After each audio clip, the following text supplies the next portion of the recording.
Okay, well folks, hope you enjoyed the first part of this alpha series and the good looking blonde lady that you saw in the in the video. Let's get to it here. You know,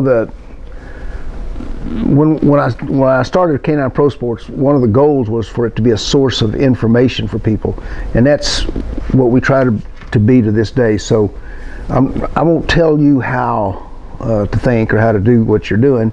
My job, as I see it, is to give you enough information that you can decide for yourself. So if there's anything that needs information, it would be the alpha dominance theories that are about. So let's get right to it. The whole theory came about in the 70s when a young future wolf biologist named David Mech, or David Meech, some people pronounce his name, it's spelled M-E-C-H, wrote his doctoral thesis on a wolf pack. And in those days, there weren't enough wolves around in the lower 48 for anyone to, study a pack. So what they would do is they had several locations that scientists lived out in the wilderness, and they would, hello Annie girl, speaking of wolves, and they would if they captured a wolf in Alaska, they would ship it to this one place. If they captured one in Yellowstone, it would go to that place. So you had all these wolves brought together from different places, different ages, and those were the packs that the wolf biologists studied. The problem with that is it's what I now call an artificial pack, because that's the same way if you wanted to learn, if Martians say wanted to learn about humans, and they came down to Earth and they said, there's a whole bunch of humans right there, and it was a state prison, and they hovered above and studied them for a day or two. Well, Martians would probably go away with a rather skewed view of the human being, and they definitely think that you have to be alpha to survive in those situations. So that was sort of what this wolf situation was for Mech. But he saw what he saw. He saw alpha rolling, and he saw alpha people trying to get to the top of the pack was the only explanation he could come up with.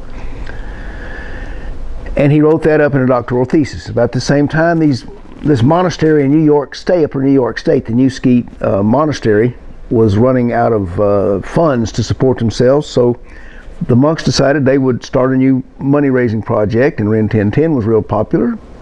Why not sell German Shepherd dogs? Well, we don't know nothing about German Shepherd dogs. We've been raising wine for all these years. Well, we can study about German Shepherd dogs. After all, we're monks. We're just sitting around a monastery. Ain't got nothing else to do. We might as well study and read, right? Okay, so they started reading everything they could about German Shepherd dogs, about every kind of dog. And they hit on Dr. Mech's wolf thesis, and they thought they're the ones who came up with this concept of studying wolves and their body language, etc., etc., etc., to understand dogs better. So it made perfect sense to them. They read up his thesis. They read about the alpha. They read about rank and dominance. They put that theory and the alpha role theory into a book that they published called How to Be Your Dog's Best Friend. Most wildly successful dog book published at that time. Read by everybody. Alpha became the thing everybody wanted to be, and that's how this belief spread throughout the country. Because if you check out any of the books by Diane Bauman or dog training books written before the 70s, you're not going to find a reference to alpha type situations.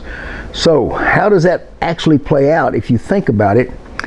If we're trying to be dominant, if I want to be the head of the pack, and the only way to get there is to kick somebody else's butt, and this is 2,000 years ago, I'm going to get in a fight. And when I get in that fight for dominance, I got sharp teeth. Somebody's going to start bleeding. When they start bleeding, guess what? They're going to get infected. And this may come as a great surprise to many millennials today, but in the year 1505, there were no drugstores at the corner where you could buy an antibiotic. And if you scratched yourself, you had a good chance of not surviving. So if this dog, this wolf, the ancestor of the dog, was surviving by constantly fighting, obviously they would have made themselves extinct. They survived because they came together as a family cohesive unit and worked together, which once Dr. Meck began studying wolves in other parts of the world actually, and then as the population came back in America, he found that's what the wolf pack is. It's just a family.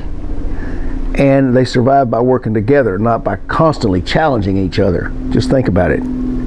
A constant challenge in a wolf pack or a dog family is no different than living in a state pen, probably. So the theory, be it good, be it bad, is based on those two things.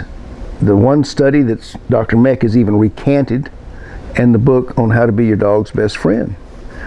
So why did this alpha theory get so popular so fast? Well, think about it. It's perfect for the average dog trainer, especially for the average